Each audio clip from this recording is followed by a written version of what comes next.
Fala, meu povo, tranquilinho? Beleza? Estamos de volta aí, terceira aula sobre Lei de Improbidade Administrativa, Lei 8.429. Se você entrou de cara já nesse terceiro vídeo, volta lá, vídeos 1 e 2, porque a gente já falou, né, sobre a previsão constitucional da improbidade, já falamos sobre algumas penalidades de forma inicial, já falamos sobre a sujeição, os sujeitos ativos e passivos. Então, se você está entrando aqui agora, vai para lá para você poder entender legal. Pega esses dois vídeos anteriores para a gente poder seguir. Pois bem, você já sabe exatamente, principalmente pela aula 2, a aula anterior, você já sabe exatamente quem é que, comete ato de improbidade administrativa, quem são aquelas pessoas que podem cometer esse ato, e 2, contra quem.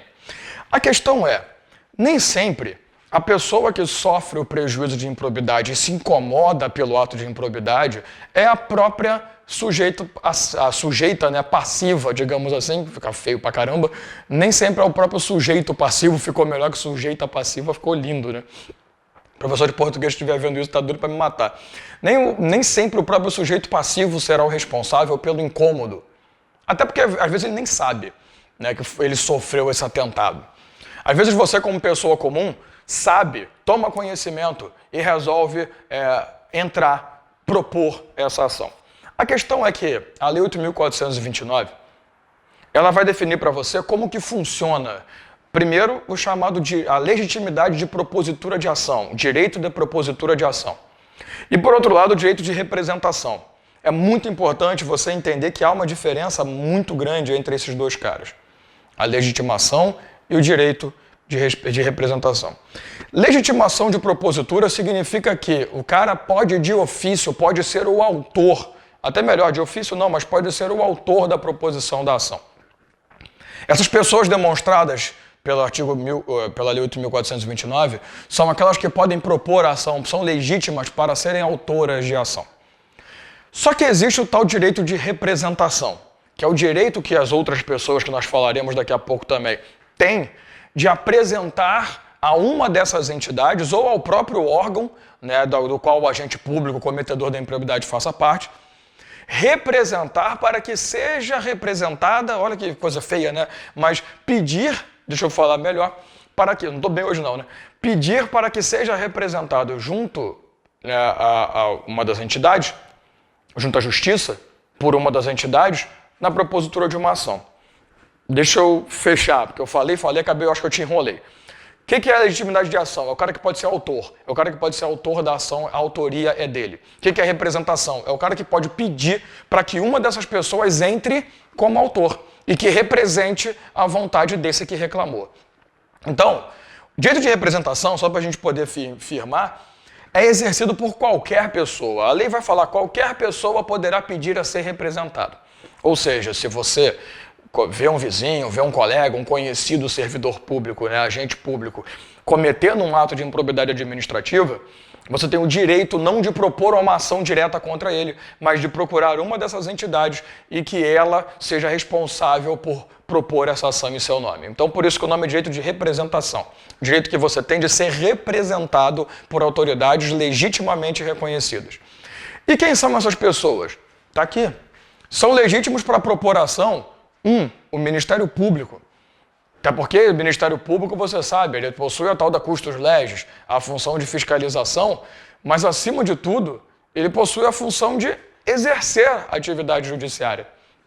O Ministério Público também não é só aquele cara que vai ficar olhando, vendo se o processo está certinho. O Ministério Público se movimenta. Graças a Deus é um órgão independente, né? Porque o desgraçado fosse ligado a alguém, a gente estava na merda. O Ministério Público é aquele cara que vai se dar porrada em todo mundo. Então, o Ministério Público é o primeiro cara óbvio que pode propor ações, até porque ele está protegendo o bem público, a administração pública, o bem público que está sendo atingido pelo ato de improbidade. E o segundo cara é a pessoa jurídica interessada, que não necessariamente é a pessoa jurídica que sofreu o atentado por improbidade. Quer um exemplo? Imagina que você participou de uma licitação e nessa licitação você perde o contrato de licitação e depois descobre que houve fraude para que aquela outra pessoa jurídica ganhasse o contrato. Você tem direito de apresentar uma proposta de ação? Claro, a propositura de ação é legitimidade sua. Então, por mais que você não tenha relação, você não tem contrato, mas você é uma pessoa jurídica interessada no caso, porque você se põe na condição de que houve um ato de improbidade e isso acabou te prejudicando diretamente. Direto ou indiretamente, não me importa tanto. Deu para entender? Então, tem legitimidade para propor ação duas pessoas, Ministério Público e a pessoa jurídica interessada. A pessoa comum, nós, seres humanos normais, não podemos propor ação, podemos pedir a ser representados. Podemos pedir que sejamos representados por autoridades juridicamente e legalmente instituídas. Tá, mas como que funciona essa situação? A Lei 8429 ela vai apresentar algumas condições. Primeiro, lembre-se que existe a possibilidade, que é essencial, de pedido de indisponibilização de bens daquele que vai sofrer ação de improbidade. E que esse pedido não precisa estar acompanhado do próprio pedido de improbidade. Ele é uma medida cautelar, medida anterior. Então eu posso pedir indisponibilização de bens e a partir desse pedido eu proponho a ação, até porque eu falei isso no primeiro vídeo e volto a falar. O cara vai acabar alienando todos os bens dele, vai se dispor dos seus bens, exatamente para que os bens não respondam depois pelo prejuízo que ele causou. Então, para evitar isso, a gente não vai afastar a mosca do cocô. A gente primeiro vai atacar a indisponibilização de bens. Depois a gente pede a ação. Pois bem, aceita a indisponibilização de bens, um desses dois caras aqui tem 30 dias da medida concedida para poder propor a ação. Senão vira abuso também, né, parceiro? O cara vai ficar com um bem disponibilizado por 700 anos até a propositura da ação. Não, são 30 dias após a concessão da medida cautelar. Deu a medida de indisponibilização, um desses dois tem que entrar com a ação.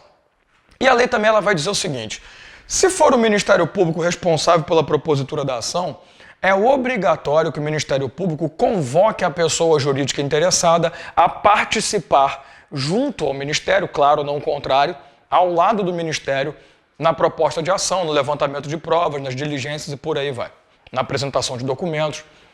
O Ministério Público ele tem a obrigação de convocar a pessoa jurídica, ele também não vai se tornar o direto responsável e deixar a pessoa jurídica, não, cala a boca, fica no quietinho aí, deixa que eu resolvo. Não, ele vai ter que chamamento ao processo dessa pessoa jurídica. Chamou, a pessoa jurídica vai participar se quiser, ela também pode falar, não, eu confio plenamente em você, ó Ministério Público Santo de Deus. Beleza? Então, primeiro ponto, se o primeiro a propor foi o Ministério Público, eu preciso convocar a pessoa jurídica interessada a participar do processo.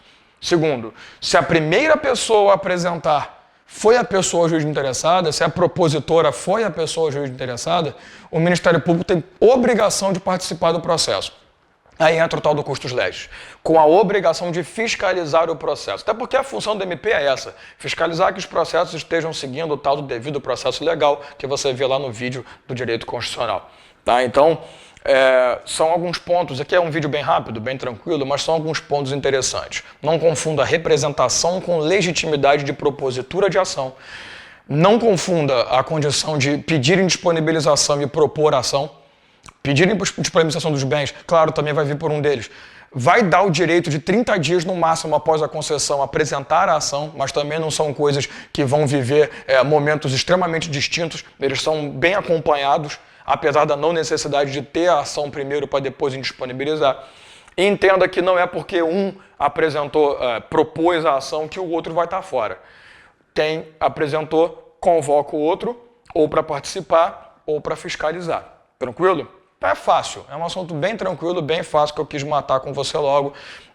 Alguns outros assuntos que a gente vai ver aí pra frente também serão assim bem rápidos e alguns outros um pouco mais complexos, beleza? Então, vamos fechar por aqui para não ficar se estendendo demais. Até o próximo vídeo.